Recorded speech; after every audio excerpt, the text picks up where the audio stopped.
Telangana Congress fire brand నేత రేణుకా చౌదరి తన అనుచరుల కోసం ఖమ్మం జిల్లా మంత్రులతో అమీతుమికి సిద్ధపడ్డారా? కాంగ్రెస్లో నామినేటెడ్ పదవుల కేటాయింపులో తన వర్గం వారిని విస్మరించారని రేణుక రగిలిపోతున్నారా? ఖమ్మంలో తన అనుచర గణానికి న్యాయం చేయాలంటూ కాంగ్రెస్ హైకమాండ్ వద్ద రేణుక పంచాయతీ పెట్టారని తెలుస్తుంది. అసంతృప్తితో రగిలిపోతున్న రేణుక తన మాట నెగ్గించేందుకు ఎలాంటి వ్యూహాన్ని అనుసరించాలని అనుకుంటున్నారు? కాంగ్రెస్ హైకమాండ్ రేణుకా ఒత్తిడి పెంచేందుకు ఎలాంటి వ్యూహాలను అనుసరిస్తున్నారు? ఈ విషయాలు తేలాలంటే వాచ్ దిస్.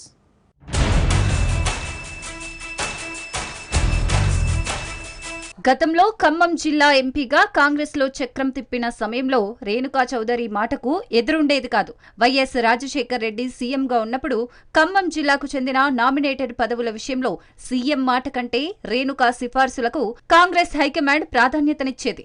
అప్పట్లో ముఖ్యమంత్రి పంపిన లిస్టులో తన అనుచరుడి పేరు లేదని తెలిసిన వెంటనే ఢిల్లీ వెళ్లి చివరి క్షణంలో రేణుకా చౌదరి తాను కోరిన పేరును చేర్పించడం చర్చకు దారితీసిందా? అంతలా ఢిల్లీలో చక్రం తిప్పిన రేణుక రాజ్యసభ సీటును సాధించడంలోనూ తన లాబీయింగ్ ఎలా ఉంటుందో ప్రూవ్ చేశారు. ఇంట్లో కూర్చున్న రేణుకను పిలిచి కాంగ్రెస్ పెద్దలు రాజ్యసభ సీటు ఇచ్చిన విషయం అందరికీ తెలుసు. ఇలా హైకమాండ్ తో డైరెక్ట్ గా డీల్ చేసే రేణుకకు కొత్త సమస్య వచ్చి పడింది. గత ఏడాది కాలంగా తెలంగాణలో కాంగ్రెస్ అధికారంలో ఉన్నప్పటికీ రేణుక మాట చెల్లుబాటు కాకుండా స్థానికంగా కుట్ర జరుగుతోందని ఖమ్మంలోని ఆమె అనుచర గణం వాపోతోంది. ఈ విషయమై రేణుక అనుచరులు ఆమె వద్ద తమ గోడు వెళ్లబోసుకున్నారు.